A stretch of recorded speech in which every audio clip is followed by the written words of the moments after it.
Europe 1. Le grand direct des médias, Jean-Marc Morandini. Le fait média du jour, c'est le nouveau visage de D8. Hier, le groupe Canal a dévoilé sa stratégie pour la rentrée prochaine et a donné de nombreux détails sur ses différentes grilles. Tout à l'heure, nous reviendrons sur la grille de Canal+, mais on va pour l'instant s'intéresser à la grille de D8 qu'il faudra désormais appeler C8. Et on a appris notamment l'arrivée de Benjamin Castaldi qui sera avec nous dans quelques instants. Auparavant, Jérôme Yanitchenko, bonjour. Bonjour Jean-Marc. Vous êtes notre expert média. D'abord, à quoi va ressembler C8 ? Eh bien, elle va ressembler à une vraie chaîne généraliste qui s'adressera à tous les publics, qui parlera à toutes les générations. Elle est là l'ambition du groupe Canal pour C8. Continuer à tailler des croupières à la concurrence, notamment à M6, pour atteindre les 8 à 10% de part d'audience. Une ambition qui passe par un habile mélange entre nouveauté et continuité. Pour la continuité, ce qui a fait le succès de D8 jusqu'à aujourd'hui fera celui de C8 demain. Et s'il y a un homme qui incarne cette réussite, c'est bien Cyril Hanouna. Première confirmation, donc, bon, avouons qu'on n'avait pas peu de doute, c'est le retour de Touche pas à mon poste pour une nouvelle saison. Et histoire de booster encore un peu plus le talk show qui a signé sa meilleure saison avec une moyenne à 1 500 000 téléspectateurs cette année, il sera précédé d'une nouvelle quotidienne confiée à Camille Combal et produite par Cyril Hanouna. Chez C8, on misera aussi sur des animateurs déjà bien connus, notamment sur la case des jeux. Dans l'après-midi, après Jean-Luc Lemoyne qui arrivera dans une quinzaine de jours avec Guess My Age, on retrouvera une nouveauté, Still Standing, animée par Julien Courbet. Alors, le groupe Canal a aussi annoncé de nombreuses nouveautés. Oui, on a eu droit à des annonces, à des pistes de réflexion. Dès la rentrée, de nombreux programmes arriveront sur C8 et là encore, ils seront confiés à des visages qui incarnent déjà la chaîne. Ce sera le cas pour Audrey Pulvar qui prendra les commandes d'un magazine culturel. Idem pour Laurence Ferrari qui animera une émission politique hebdomadaire en direct. Pas question de passer à côté de la campagne pour l'élection présidentielle. Guy Lagache continuera à animer les grandes enquêtes de la chaîne, mais il se verra confier aussi une nouvelle collection documentaire sur l'histoire et sur les sciences.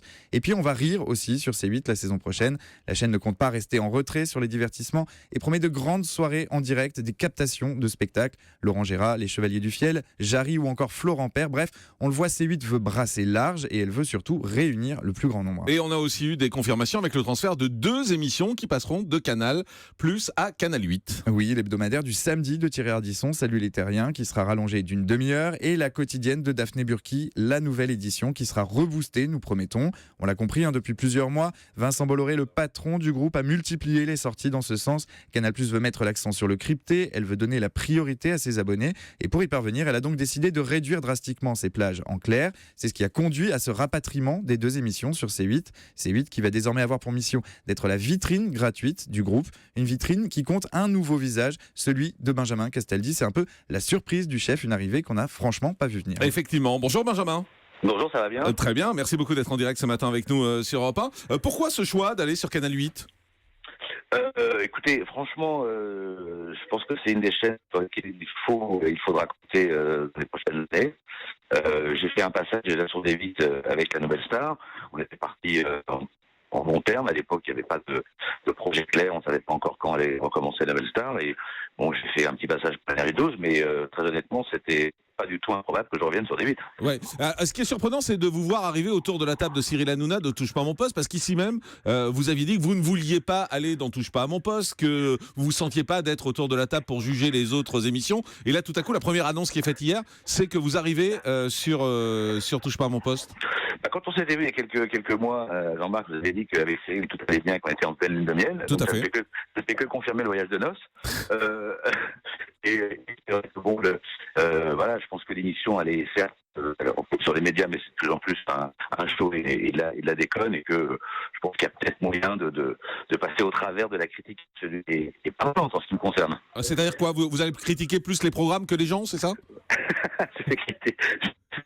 L'avantage, c'est que je regarde beaucoup la télé, je regarde absolument beaucoup.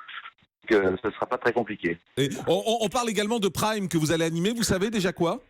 Alors, il y a le Big Buzz Quiz, qui est un jeu de la semaine, produit par H2O.